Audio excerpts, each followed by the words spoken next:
दोस्तों नमस्कार। राजस्थान वेदर पर आप सभी भाइयों का स्वागत है। मेरा नाम है अरविंद धामा और आप ये वीडियो देख रहे हैं राजस्थान की यूट्यूब चैनल और फेसबुक पेज पर। देखिए दोस्तों, राजस्थान के कई हिस्सों पर आप सभी भाइयों के कमेंट आए हैं और उन्होंने बताया कि सर आप हल्की बारिश बता रहे थे, मध्यम बारिश बता रहे थे, मेघ गर्जन के साथ काफ़ी तेज बारिश हो रही है। वो तेज बारिश इसलिए हो रही है दोस्तों क्योंकि अरब सागर पर बना हुआ है वेलमार्क और ये जल्द ही डीप डिप्रेशन की श्रेणी में पहुंच सकता है, साइक्लोन स्टॉर्म बन सकता है। लेकिन इसका जो असर है दोस्तों वो राजस्थान के भागों पर 13 और 14 अक्टूबर में ही देखने को मिलेगा। 15 अक्टूबर से थोड़े बहुत बादल दिखाई दे सकते हैं, लेकिन ये जो बारिश की गतिविधियां हो रही हैं ये यानी कि एक दो जिलों पर रह जाएगी बिल्कुल, अन्यथा मौसम साफ ही हो जाएगा राजस्थान का पूरी तरह से। तो और देखिए, मैं आप सभी भाइयों से को ये कहना चाहूँगा कि अगले 1-2 दिन या 3 दिन हो सकता है मैं आप सभी भाइयों को अपडेट जो है वो ना दे पाऊँ, क्योंकि मेरे यहाँ पर जो है मेरी बुआ जी जो हैं वे आई हुई हैं, तो मुझे थोड़ा सा जो है वो टाइम नहीं मिल पा रहा है। फिर भी मैं आप सभी को कोशिश करूंगा कि अपडेट दे सकूं। तो ऐसा हो सकता है कि मैं 1-2 दिन आप सभी भाइयों को अपडेट ना दे सकूं। तो फिलहाल बात करते हैं यहाँ पर मौसमी सिस्टमों के बारे में। तो जैसे कि आप देख पा रहे हैं कि यहाँ पर सिस्टम बना हुआ है वेलमार्क, और ये तो देखिए दोस्तों ताकतवर होकर लगातार बाहर की तरफ निकल रहा है, बाहर निकल जाएगा भारत के राज्यों की, यानी कि अरब सागर में तो ये अभी बना हुआ है, लेकिन राजस्थान पर इसका पहुंच रहा है मॉइस्चर, और मॉइस्चर पहुंचने की वजह से राजस्थान के कई हिस्सों पर मेघ गर्जना, बारिश होना, तेज हवाएं चलना, इस तरह की संभावनाएं बन रही हैं। इसके अलावा बंगाल की खाड़ी पर भी एक सर्कुलेशन बना हुआ है और ये भी यहाँ पर ताकतवर होकर डीप डिप्रेशन की श्रेणी में पहुंचेगा, लेकिन ये निकल जाएगा सिर्फ भारत के दक्षिणी राज्यों से ही आगे, यानी कि ये ऊपर की तरफ नहीं आएगा, यहाँ से ही अरब सागर में निकल जाएगा। फिलहाल के ऐसे कोई अपडेट तो नहीं है कि इनके कारण राजस्थान के भागों पर बारिश हो, लेकिन हो सकता है अरब सागर पर आकर वो भी ताकतवर बने और उसके कारण फिर बादल जो है राजस्थान के भागों पर पहुंचे, नमीदार हवाएं आए और बारिश की गतिविधियां हो। इस बारे में जैसा भी अपडेट आएगा वो आप सभी को उसके बारे में जानकारी देंगे। फिलहाल ये जो वेदर रिपोर्ट है दोस्तों ये 13 अक्टूबर की है।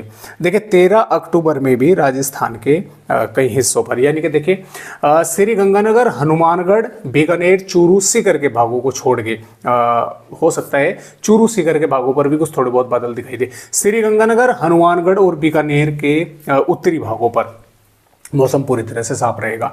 इन जिलों को छोड़ के जैसलमेर, जोधपुर, नागौर, सीकर, झुंझुनू के भागों पर भी बादल आते जाते जो हैं इन इलाकों पर भी देखने को मिलेंगे। बारिश की संभावनाएं फिलहाल कम है, लेकिन 1-2 भागों पर मेघ गर्जना बारिश हो सकती है।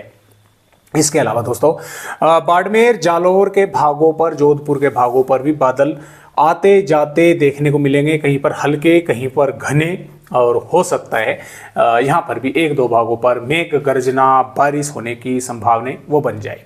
अब इसके अलावा सिरोही, उदयपुर, डूंगरपुर, बांसवाड़ा, प्रतापगढ़, चित्तौड़गढ़, राजसमंद, पाली और बूंदी टोक, कोटा, झालावाड़, करौली, सवाई माधोपुर, टोक, अजमेर के भागों पर, इन इलाकों पर हल्की से मध्यम और कुछ स्थानों पर मध्यम से तेज बारिश होने की संभावनाएं हैं। मेघ गर्जना के साथ तेज हवाएं भी कुछ इलाकों पर चल सकती हैं और मेघ गर्जना वो काफ़ी ज़बरदस्त हो सकती है, क्योंकि राजस्थान के भागों पर 2 तरह की हवाएं हैं। एक तो उत्तर पश्चिमी, दूसरी जो बंगाल की माफ़ कीजिएगा अरब सागर की हवाएं राजस्थान के भागों पर हैं। तो 2 तरह की जब हवाएं आपस में टकराती हैं तो ये मेघ गर्जना जो है वो काफ़ी ज़्यादा होती है। तो मेघ गर्जना के साथ इन भागों पर बारिश होगी, कहीं पर हल्की हो गई, कहीं पर मध्यम हो गई, कुछ जिलों के भागों पर तेज बारिश भी होने की संभावनाएं हैं। और इसके अलावा देखिए भरतपुर, धौलपुर, अलवर, दौसा के भागों पर भी बादल दिखाई दे सकते हैं, दिन में हो सकता है, क्योंकि यहाँ से बादल उत्तर प्रदेश के भागों की तरफ आगे बढ़ेंगे। तो हो सकता है 1-2 भागों पर थोड़ी बहुत कहीं कहीं पर यहाँ पर भी मेघ गर्जना, थोड़ी बहुत बारिश हो जाए। तो 2-3 जिले ही ऐसे रहेंगे कि जिन पर पूरी तरह से मौसम साफ रहेगा, अन्यथा बादलों की आवाजाही तो राजस्थान के कई भागों पर दिखेगी और मेघ गर्जना और बारिश होने की संभावना सबसे अधिक इन्हीं जिलों पर जो है वो नजर आ रही है। यहाँ पर 14 अक्टूबर में ये बारिश की गतिविधियां कम हो जाएंगी, यानी कि यहाँ पर प्रतापगढ़ से डूंगरपुर, बूंदी टोक, कोटा, सवाई माधोपुर के आसपास के भागों पर ही मेघ गर्जना बारिश हो सकती है। पश्चिमी राजस्थान पर लगभग मौसम साफ रहेगा और इन इलाकों पर कुछ बारिश हो सकती है। और जो मध्य भाग है यहाँ पर थोड़े बहुत बादल दिखाई दे सकते हैं।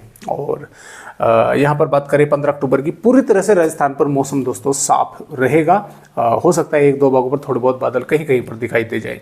और फिर 16 अक्टूबर, 17 अक्टूबर, 18 अक्टूबर, 19 अक्टूबर, 20 अक्टूबर दोस्तों मौसम फिर जो है पूरी तरह से राजस्थान राज्य का जो है वो फिर साफ रहेगा। बारिश होने की कोई संभावना नहीं है। हालांकि 17 अक्टूबर के आसपास 16-17 एक पश्चिमी विक्षोभ भी आएगा, तो उसका भी असर राजस्थान के भागों पर फिलहाल नहीं देखने को मिलेगा। तो इस तरह से राजस्थान राज्य का अपडेट है। तो इस सिस्टम के कारण फिलहाल तो अगले 2 दिन और राजस्थान के भागों पर बारिश होने की संभावनाएं हैं। तो आज की वीडियो में बस इतनी जानकारी। एक नए अपडेट के साथ आप सभी भाइयों से जल्द मिलने की कोशिश करूंगा। तब तक के लिए सभी दोस्तों नमस्कार।